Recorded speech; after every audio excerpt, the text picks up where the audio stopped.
ஒன்றிய பிரதமர் மோடி அவர்கள் பேசியிருக்கிறார். 400 தொகுதிகளில் பாஜக வெல்லும் அப்படின்னு. இதை பார்க்க போனால் மோடி சுட்ட வடைகளில் இதுவும் ஒன்றுன்னு தான் எடுத்துக்கலாம். ஏன்னா 200 தொகுதியில் பாஜக சுத்தமாகவே இல்லை இந்திய அளவில். போன தேர்தலில் 2019 தேர்தல் மட்டும் இல்லை, 2009 எடுத்துக்கிட்டாலும் சரி, 2014, 2019 இந்த 3 தேர்தல்லையும் 200 இடங்களில் ஒரு இடத்துல கூட பாஜக ஜெயித்ததே கிடையாது. மொத்த தொகுதி 543. இதில் பாஜக ஜெயித்தது 303. இந்த 303 தொகுதியில் 224 தொகுதியில் பாஜக 50% மேலே வாக்கெடுத்து ஜெயிச்சாங்கங்கிறது உண்மை, அதில் மாற்று கருத்து இல்லை. மீதம் உள்ள 79 தொகுதியில் குறைந்த ஓட்டில் தான் ஜெயித்தாங்க. பாஜகவுக்கு 224 தான் உறுதியான தொகுதிகள்.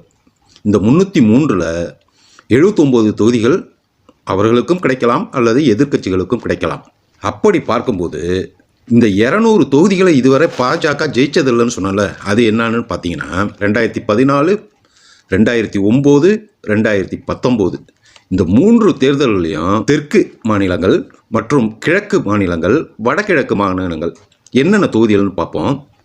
தெற்குன்னு எடுத்துக்கிட்டால் தமிழ்நாடு, ஆந்திரா, கேரளா, கர்நாடகா, தெலுங்கானா ஆகிய பகுதிகள். மேற்கு பகுதின்னு எடுத்துக்கிட்டோம்னா ஒரிசா, மேற்கு வங்காளம் மற்றும் ஒரு சில வடகிழக்கு மாகாணங்கள். வெற்றி பெறாத தொகுதிகளை பார்ப்போம்.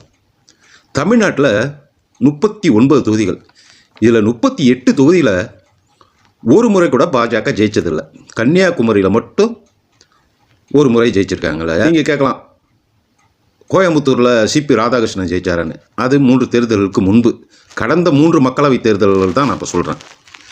தமிழ்நாட்டில் 38 தொகுதி, புதுச்சேரியில் ஒரு தொகுதி, கேரளாவில் 20 தொகுதி, கர்நாடகாவில் 3 தொகுதி, ஆந்திராவில் 23 தொகுதி, தெலுங்கானாவில் 13 தொகுதிகள், மகாராஷ்டிராவில் 23 தொகுதிகள், ஒரிசாவில் 13 தொகுதிகள், அவர்களுக்கு முக்கியமான மாநிலமான மத்திய பிரதேசத்தில் கூட ஒரு தொகுதி, மேற்கு வங்கத்தில் 24 தொகுதிகள், உத்தரப்பிரதேசம் உங்களுக்கு தெரியும், உத்தரப்பிரதேசம் பாஜகவின் கோட்டை, அங்கேயும் ஒரு 3 தொகுதி, பஞ்சாபில் ஒரு 10 தொகுதிகள், ஜம்மு காஷ்மீரில் 3 தொகுதிகள், பீகாரில் 14 தொகுதிகள், சிக்கிமில் ஒரு தொகுதி, மேகாலயாவில் 2 தொகுதிகள், அஸ்ஸாமில் 4 தொகுதிகள், நாகாலாந்தில் ஒரு தொகுதி, மணிப்பூரில் ஒரு தொகுதி, மிசோராமில் ஒரு தொகுதி மற்றும் லட்சத்தீவுகளில் ஒரு தொகுதி.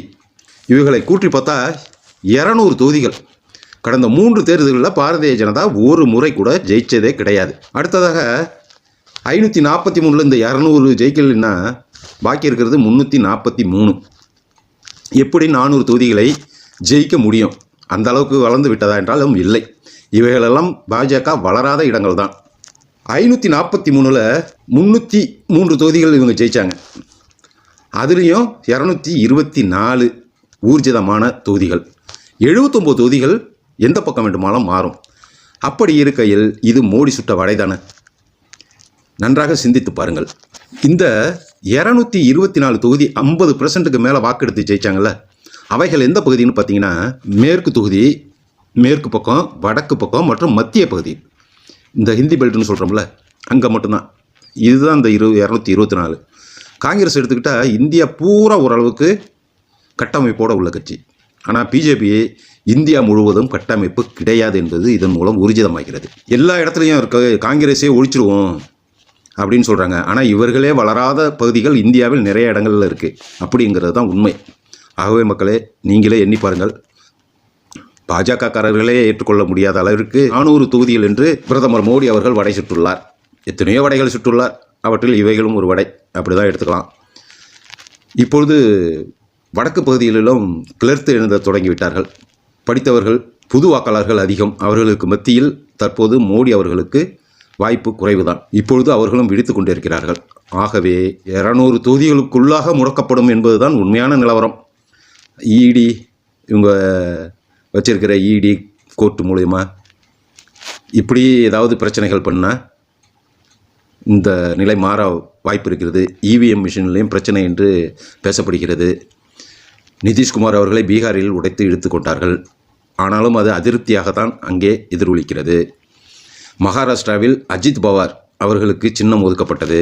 அதுவும் ஒரு பேரு அதிர்ச்சியை ஏற்படுத்தியோடு அங்கேயும் மக்கள் மனநிலை பாஜகவுக்கு எதிராகத்தான் உள்ளது. கர்நாடகாவிற்கும் நிதி இந்த முறை குறைத்து ஒதுக்கப்பட்டதால் அங்கும் அதிருப்தி நிலவுகிறது. இப்படி பார்க்கும்போது அதிருப்தியில் பாஜக 200 தொகுதிகளுக்கும் கீழாக வரும் என்றே எண்ணுகிறேன். உங்களது கருத்துக்களை பதிவிடுங்கள் நண்பர்களே. அனைவருக்கும் இனிய வாழ்த்துக்கள்.